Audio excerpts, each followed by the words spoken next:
লাইফে এরকম ভূমিকম্প আসলে কখনোই আমি এক্সপিরিয়েন্স করি নাই। এত বাজে ভূমিকম্প, পুরো বিল্ডিংটা কেঁপে উঠছে। প্রথম কাঁপুনি যখন দিল তখন আমি ঘুমিয়েছিলাম, আমার ঘুম ভেঙে গেছে। ঘুম থেকে উঠে বোঝার চেষ্টা করলাম যে অ্যাকচুয়ালি কি হয়েছে।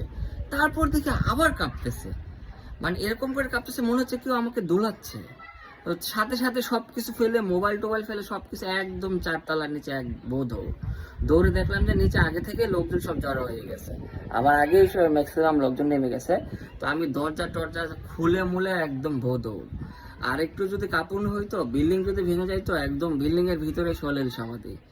আল্লাহ আমাদের খুবই একটা আমাদেরকে সতর্কতা দিল হয়তো, তাই এটা তার একটা সতর্কতা হতে পারে। আমাদের উচিত এখন ভালোভাবে চলাফেরা করা, চোর চোরটামি গুন্ডামি বদমাশি এগুলো ত্যাগ করে আমাদের ভালো পথে ফিরে আসা উচিত।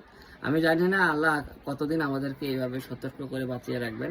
যেদিন হয়ে যাবে না এর থেকে একটু বেশি, সেদিনে আমাদের শরীর সমাধি হয়ে যাবে। সবাই ভালো থাকুন।